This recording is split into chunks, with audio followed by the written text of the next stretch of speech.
Good morning, students. Welcome to Suraj School Bhiwadi. How are you all? Today we will continue our chapter 6, that is dissolution of partnership firm. And today we will also do the practical problems related to dissolution of partnership firm. But we will discuss MCQs related to practical problems. So let us begin with the multiple choice questions. Because CBSE has introduced 20 marks MCQ questions. So let us begin. In which condition a partnership firm is deemed to be dissolved? इनमें से किस condition में हम ये मानेंगे कि partnership firm जो है वो खत्म हो रही है? पार्टनर के एडमिशन होने पर नहीं, इसे तो रिकंस्टिट्यूशन बोलते हैं. ऑन रिटायरमेंट इसे भी रिकंस्टिट्यूशन बोलते हैं. On the expiry of period of partnership, this is the correct answer.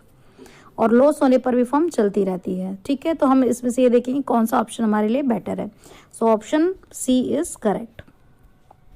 Court can make an order to dissolve. Court कब फर्म को डिसॉल्व होने का ऑर्डर देगा? जब एक पार्टनर फुल्ली मैड हो जाएगा. Yes, partnership deed is fully follow. जब फुल्ली कोई भी रूल को फॉलो करेगा तब तो कोई भी उसे बंद करने का ऑर्डर नहीं देगा. कंटिन्यूड फ्यूचर प्रॉफिट, जब फ्यूचर में प्रॉफिट हो रहे हैं तो कोई भी बंद करने का ऑर्डर नहीं देगा. फर्म लीगली बिजनेस करे, कोई भी इसे बंद करने का ऑर्डर नहीं देगा. तो ये तीनों ऑप्शन आपको बिल्कुल गलत नजर आ रहे हैं. तो कौन सा ऑप्शन करेक्ट है? जब पार्टनर फुल्ली मैड हो जाए. Then third, on dissolution of a firm realisation account is debited with. Realisation account के डेबिट में क्या आता है? All assets to be realise. ये हमारा सबसे फर्स्ट स्टेप होता है कि जब हम सारी एसेट्स जिनको सेल करना है वो ट्रांसफर करते हैं. लायबिलिटीज को कहाँ ट्रांसफर करते हैं? क्रेडिट में. तो ये ऑप्शन हो नहीं सकता. कैश रिसीव्ड, जब असेट को सेल करते हैं तो बाई बैंक लिखते हैं.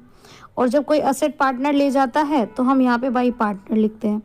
तो कौन सा ऑप्शन करेक्ट है? डेबिट में केवल कौन सा आता है? All assets to be realised. All assets to be realised is the correct answer. Then fourth, on dissolution of a firm out of the proceeds received. जो भी आपको सेल से अमाउंट मिला है उससे सबसे पहले क्या दोगे? पार्टनर कैपिटल नहीं, इसे तो लास्ट में देते हैं. पार्टनर का लोन पार्टनर के कैपिटल से पहले देते हैं. पार्टनर के एडिशनल कैपिटल नहीं. Outside creditor, yes. सबसे पहले हम हमारे पैसे से थर्ड पार्टी लायबिलिटीज को पूरा करते हैं. पार्टनर ओनर को दिया जाने वाला मनी सबसे लास्ट में देते हैं. तो कौन सा सबसे पहले आप देंगे? बाहर वालों का पैसा. Number 5, at the time of dissolution, जब फर्म डिसॉल्व होती है तो loan of partner is paid out of the amount. जब आपने एसेट को सेल किया तो लोन ऑफ पार्टनर कब दोगे? After making the payment of loan given by third party. हाँ, थर्ड पार्टी को पे करने के बाद दे देंगे. After making the capital account नहीं, कैपिटल अकाउंट सबसे लास्ट में देंगे. ये दोनों ऑप्शन हो नहीं सकते. Before the payment of loan given by third party, third party से पहले कभी भी पार्टनर को पैसा नहीं दिया जाएगा. तो कौन सा ऑप्शन करेक्ट होगा? A option. At the time of dissolution, जब फर्म डिसॉल्व होती है तो किस स्टेज पर पार्टनर का कैपिटल अकाउंट पे करते हैं? तो एट लास्ट करते हैं.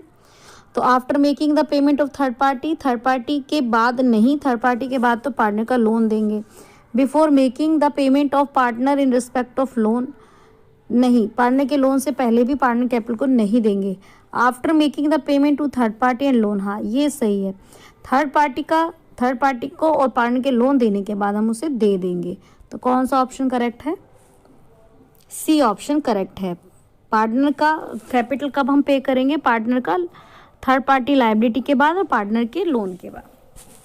7th, on firms dissolution which one of the following account should be prepared. Dissolution होने पर कौन सा अकाउंट प्रिपेयर लास्ट में किया जाता है? तो कौन सा किया जाता है?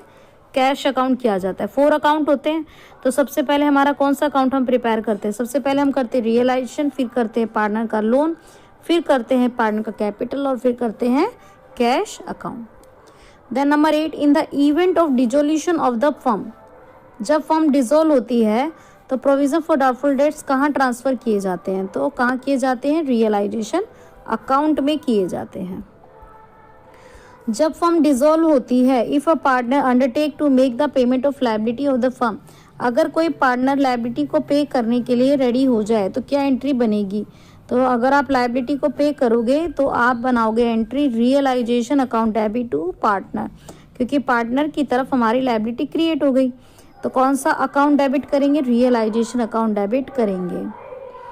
अनरिकॉर्डेड लाइबिलिटी व्हेन पेड, जब अनरिकॉर्डेड लाइबिलिटी को पे करते हो, तो जब लाइबिलिटी को पे करते हैं तो हमारी क्या एंट्री बनती है, रियलाइजेशन टू बैंक, तो भी क्या एंट्री बनेगी, तो भी कौन सा अकाउंट डेबिट होगा, रियलाइजेशन अकाउंट डेबिट होगा। और ये जो नेक्स्ट 10 क्वेश्चंस हैं ये आपको खुद प्रैक्टिस करने हैं। I have given the answers also to you, but before attempt the questions and then check your answer. Thank you so much. God bless you. Take care.